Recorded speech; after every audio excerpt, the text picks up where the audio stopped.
Acredite que esse dia de hoje, essa noite, foi marcada pelo Senhor. Você não está aqui em vão. Você não está aqui porque te convidaram. Você não está aqui simplesmente porque é um evento, mais um evento da igreja, não. Foi o Senhor que preparou esse encontro com você, porque Ele quer algo com você essa noite. Em 2015, eu vivi um momento muito difícil na minha vida. O meu pai, que sempre me acompanhou na igreja, inclusive eu comecei a cantar na igreja com 2 aninhos, com meu pai. De vez em quando, lá na igreja Batista de Amaralina, ele botava uma cadeira, eu subia em cima da cadeira, ele me dava um microfone e eu cantava. Um casamento bem estruturado, ele e minha mãe. Eu, filha mais velha, eu tenho mais 2 irmãs. E essa foi a família que eu vivi a vida toda. Esse é o exemplo e modelo de família que eu tenho. Quando, em 2015, meu pai começou a sentir algumas dores, fez alguns exames, e os exames deram completamente alterados a parte renal e hepática, e ele precisou ser internado com urgência. Ele foi internado no dia 9 de outubro. Até então a gente não sabia o que ele tinha.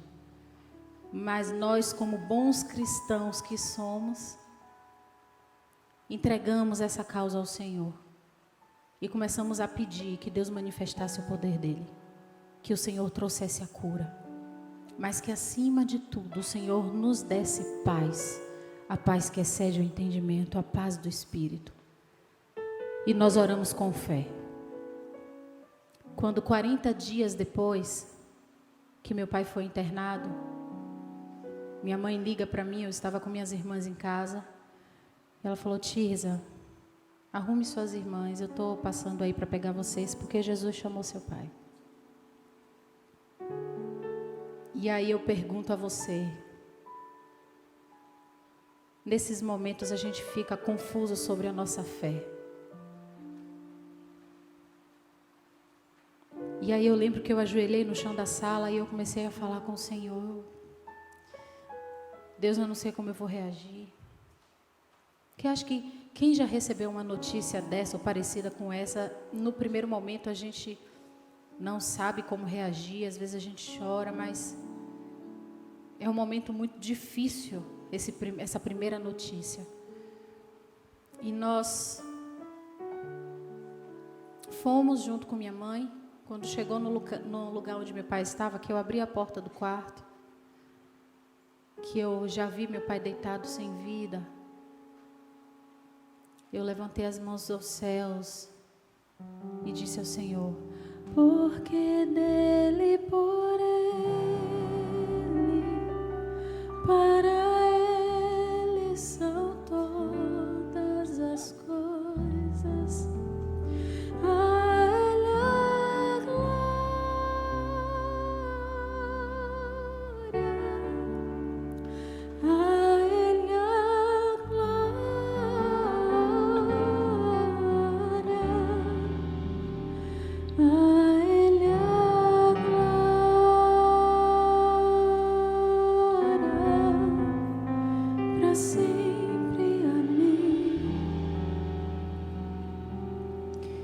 E mesmo diante de dor, e mesmo diante do luto, e chorando muito,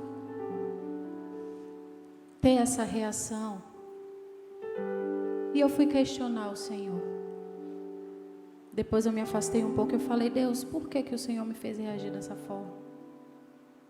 Porque está doendo, é meu pai. Foi quando Deus falou comigo, muito audivelmente. Ele falou: lembra que você pediu para que o Espírito te conduzisse? E enquanto você cantava conduzida pelo Espírito Santo, eu te curava. E eu estou te curando. Naquele momento eu não entendi, mas eu aceitei a palavra do Senhor. E eu falei: Senhor, a tua vontade é boa, perfeita e agradável. Só não deixa que minha fé morra. E 5 meses depois disso, eu fui fazer alguns exames. E eu fui diagnosticada por alguns médicos com câncer no ovário, endometriose severa. E o que eu ouvia de todos os médicos é: você não pode engravidar. Tadinha, tão nova, né? Só que receber essa notícia 5 meses depois que meu pai havia falecido de câncer, porque a gente só soube disso 1 semana depois que meu pai havia falecido, quando chegou o resultado da biópsia, câncer na bexiga já em metástase.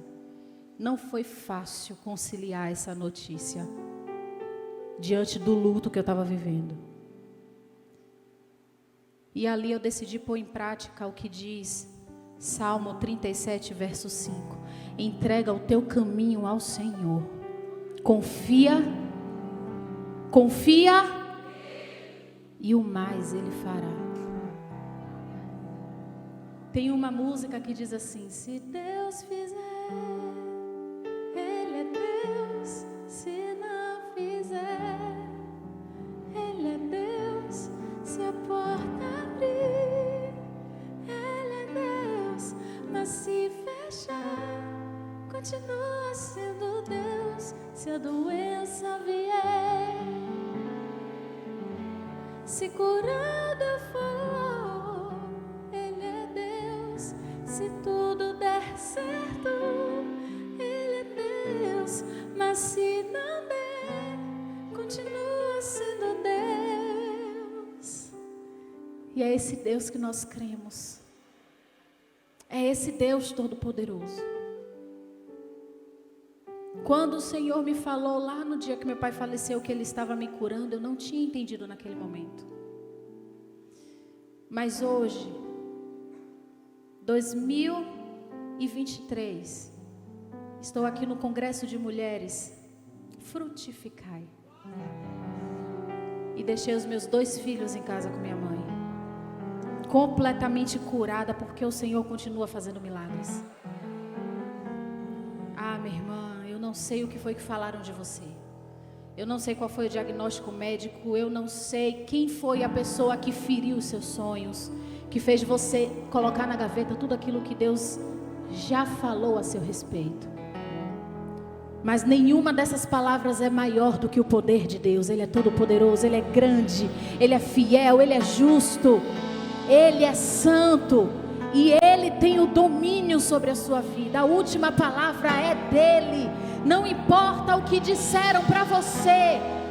Se foi alguma palavra de morte, nesse momento está sendo cancelado pelo poder do nome de Jesus. Receba a vida de Deus sobre o seu coração, sobre a sua saúde, sobre os seus sonhos. Volte a sonhar o que o Senhor sonha ao seu respeito. E eu quero fazer uma meditação muito breve com as irmãs sobre fé.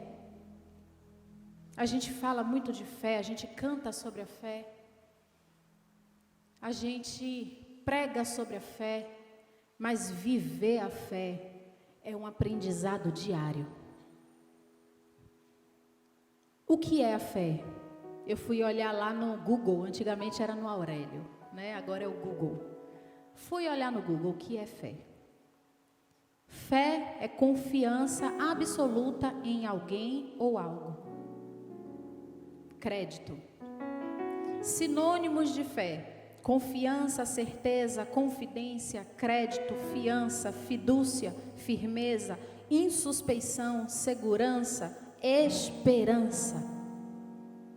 A palavra fé tem origem no grego pistia, que indica a noção de acreditar. No latim, fides, remete à fidelidade. Mas o que a Bíblia diz sobre fé? Quem aqui está com a sua Bíblia? Por favor, abra no livro de Hebreus.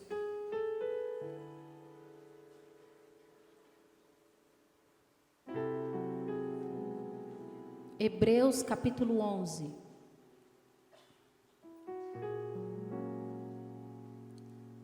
A versão da minha Bíblia é a nova tradução da linguagem de hoje. Talvez seja um pouco diferente da sua tradução, mas vamos ler juntas. O livro de Hebreus 11, nós vamos ler apenas o versículo 1. Todos acharam? Vamos ler? Comecemos. A fé é a certeza de que vamos receber as coisas que esperamos e a prova de que existem coisas que não podemos ver. Uau, isso é muito forte. A fé não é projetada no futuro.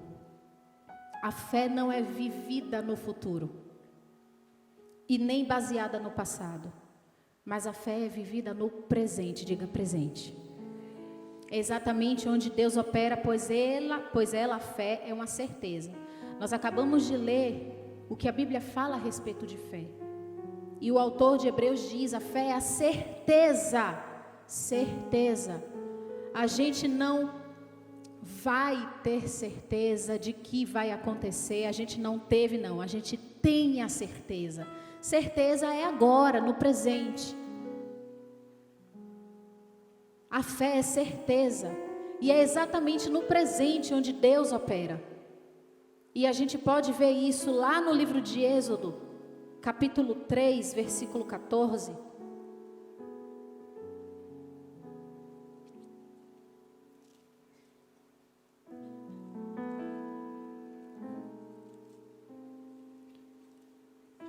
Êxodo capítulo 3, versículo 14, conta de quando Deus encontrou Moisés e falou com Moisés através da sarça ardente. E ali Moisés indagou ao Senhor, por que o Senhor estava escolhendo ele? Ele não se achava digno. E Deus respondendo. E aí Moisés perguntou, tá, mas quando eu chegar lá, o que é que eu vou dizer ao povo? O que eu vou dizer ao povo? E aí no versículo 14, Deus fala o seguinte a Moisés. Deus disse, eu sou quem sou. E disse ainda, você dirá o seguinte, eu sou, me enviou a vocês. Deus não disse, eu serei o libertador. Eu fui o Criador. Deus diz, eu sou. Sabe por que Ele diz isso? Porque Ele se manifesta no presente. Ainda que você não esteja vendo o final, mas Deus é especialista em ver o retrato do fim. Ele sabe da sua vida, Ele sabe da sua história, Ele sabe do seu futuro. Por isso Ele manifesta agora a palavra dEle no presente. Ele é a sua paz, Ele é a sua cura, Ele é a sua libertação. Ele é o que você precisa que Ele seja em sua vida. Amém? Esse é o nosso Deus. E por esse motivo, a minha fé, a sua fé precisa estar em Cristo. Eu lembro que quando eu, minha mãe e minhas irmãs, nós orávamos ao Senhor pedindo a cura por meu pai, o nosso desespero e a nossa necessidade era tão gritante que nós poderíamos simplesmente colocar a nossa fé na nossa oração. Entenda uma coisa, todo ser humano tem fé. Muitas pessoas confundem e trocam a fé por energia positiva, não é? Troca a fé por pensamento positivo. É fé, todo ser humano tem fé. Mas o segredo é, onde está a sua fé? A sua fé precisa estar em Deus. Lá no livro de Romanos diz que a vontade de Deus é boa, perfeita e agradável. Quando nossa fé está nele, a gente não se frustra porque ele disse não para a nossa oração. Quando a nossa fé está nele, a gente não morre quando pessoas lançam palavras de morte sobre a nossa vida. Porque ele é a nossa esperança. Porque ele é o nosso escudo. Efésios fala sobre o escudo da fé. É a fé que nos blinda. Então a nossa fé precisa estar em Cristo. Amém? Quando a minha fé está em Cristo, primeiro eu agrado a Deus. E isso a gente pode ver lá no livro de Hebreus novamente. Hebreus 11, versículo 6. Sem fé, ninguém pode agradar a Deus, porque quem vai a Ele precisa crer que Ele existe e que recompensa os que procuram conhecê-lo melhor. Então, quando a nossa fé está em Cristo, primeiro, nós agradamos a Deus. Segundo, nós temos ações de fé. E isso nós podemos ver no livro de Tiago 2, 14 a 17.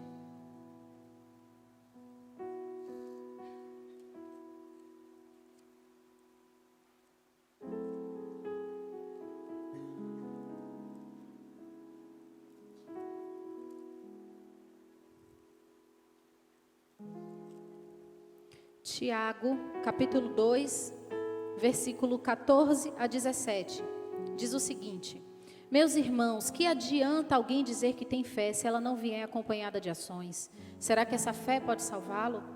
Por exemplo, pode haver irmãos ou irmãs que precisam de roupa e que não têm nada para comer. Se vocês não lhes dão o que precisam para viver, não adianta nada dizer que Deus os abençoe. Vistam agasalhos e coma bem. Portanto, a fé é assim, se não vier acompanhada de ações, é coisa morta.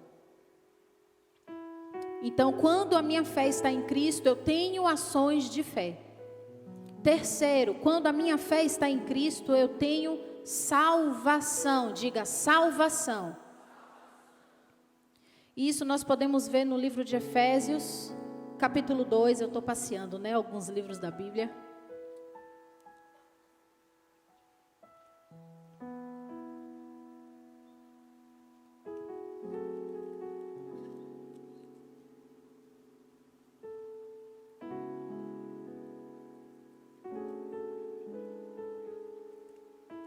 Efésios 2, 8 e 9. Diz o seguinte: pois pela graça de Deus vocês são salvos por meio da fé. Isso não vem de vocês, mas é um presente dado por Deus. A salvação não é o resultado dos esforços de vocês, portanto ninguém pode se orgulhar de detê-la. Quando nós temos a fé em Cristo, nós temos a salvação que Ele reservou e preparou para nós. E por último, quando nossa fé está em Cristo, nós conseguimos descansar em Deus. Diga, descansar em Deus. E aí, diante de uma tempestade imensa, como que a gente consegue descansar?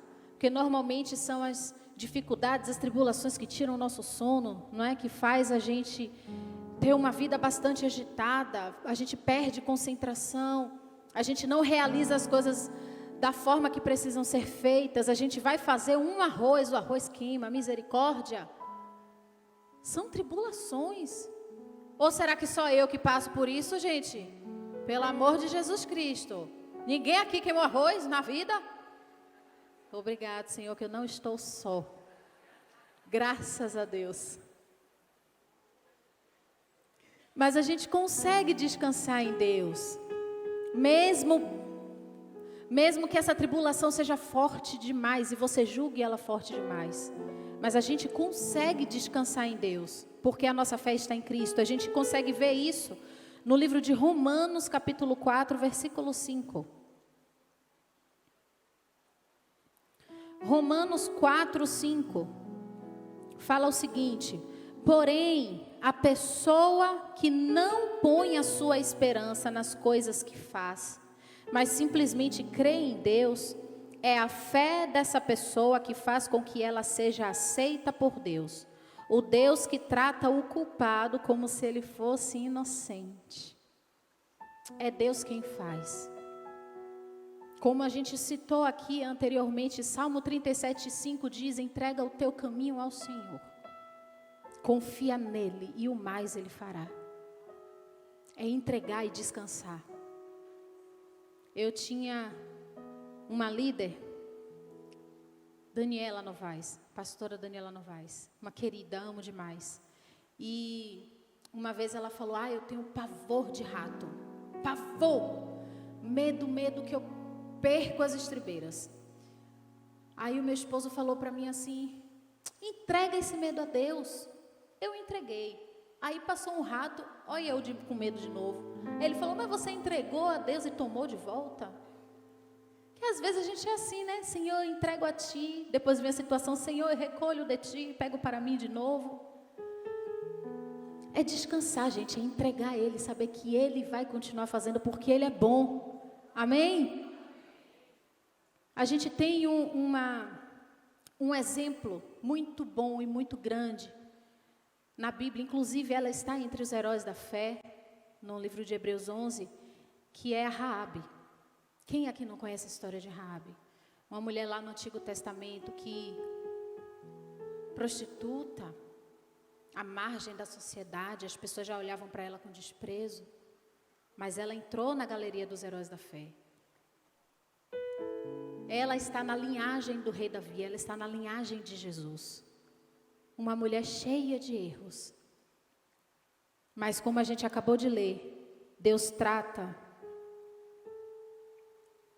o culpado como se ele fosse inocente, por meio da fé.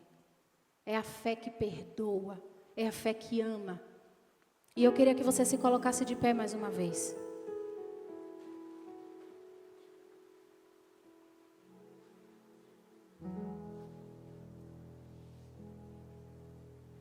Eu vou fazer uma oração. A gente está vivendo hoje num mundo que as pessoas estão perdendo a fé. As pessoas estão esfriando o amor. E por conta disso, algumas coisas têm acontecido e a gente tem notado. Eu não sei se tem acontecido com você, mas eu digo porque aconteceu comigo. Logo após o nascimento do meu segundo filho, o meu primeiro filho tem 4 anos, o meu segundo filho tem 2 anos, Aleph e Cauã. Cauã nasceu em 2021, como muitas pessoas dizem, os filhos da pandemia. Não é filho da pandemia coisa nenhuma, ele é meu filho, filho do meu esposo, filho de Deus. Mas, durante esse tempo, foi muito difícil, porque a gente ouvia muita coisa, era muita gestante morrendo, muita gestante perdendo o bebê. Meu esposo tinha perdido o plano de saúde, nós estávamos sem plano. E eu comecei a ter muitas crises de ansiedade. E ali com um filho pequeno e grávida, eu tinha crises terríveis. E meu esposo trabalhando, passava o dia fora de casa. Eu morava em Catu de Abrantes, distante da minha mãe e das minhas irmãs. E depois que o meu filho nasceu, meu segundo filho nasceu, eu continuei tendo essas crises. Até que um dia eu ajoelhei no chão da minha sala e eu falei, Senhor, aquilo que o Senhor me deu não pode me matar. Os meus filhos são teus. A minha vida é tua. O meu casamento é teu, meu esposo é teu. E eu sou muito grata a Ti por isso, porque o Senhor continua fazendo milagres. Mas eu peço sobre a minha mente, sobre a minha vida, que o Senhor ministre em mim o quão soberano o Senhor Deus é. Porque às vezes as situações vêm para nos abater e a gente esquece que Deus é poderoso. A gente esquece que Ele é soberano. E a gente começa a ter essas crises e aí a gente se pergunta, onde está a minha fé? Não deixe sua fé morrer. Por mais que ela seja pequenininha, do tamanho de uma semente de mostarda. Mas ela tem efeito. E nesse momento, o Senhor começou a falar comigo. A presença do Senhor foi tão real naquela sala, naquele dia. E daí eu comecei a chorar muito mais. E dessa vez já não era mais crise de ansiedade, era choro de alegria, porque Deus estava ali do meu lado. E Deus me deu uma canção naquele momento. E eu quero ministrar essa canção com vocês. Mas antes eu libero sobre a vida de vocês que estão aqui a paz do Espírito. Que a fé que o Senhor plantou no coração de cada um de vocês, que essa fé não esteja morta.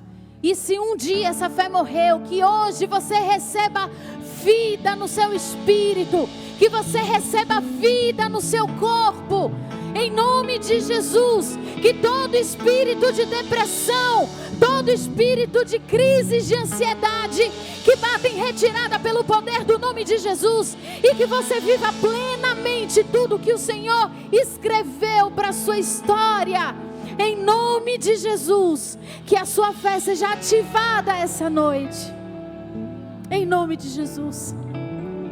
E eu queria que vocês cantassem essa música comigo.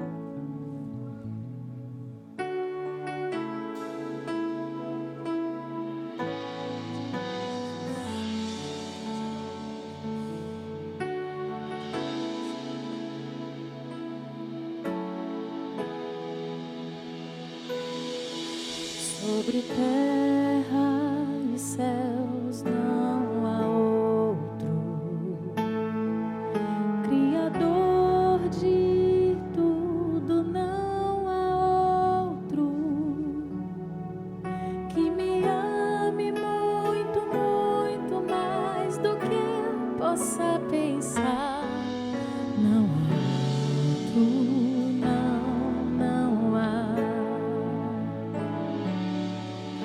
Que governa o universo, não há outro. Deus de glória e de poder, Deus de glória e de poder, não há outro. Que morreu em meu lugar, que morreu em meu lugar. Quem poderia imaginar? Não há outro, não há.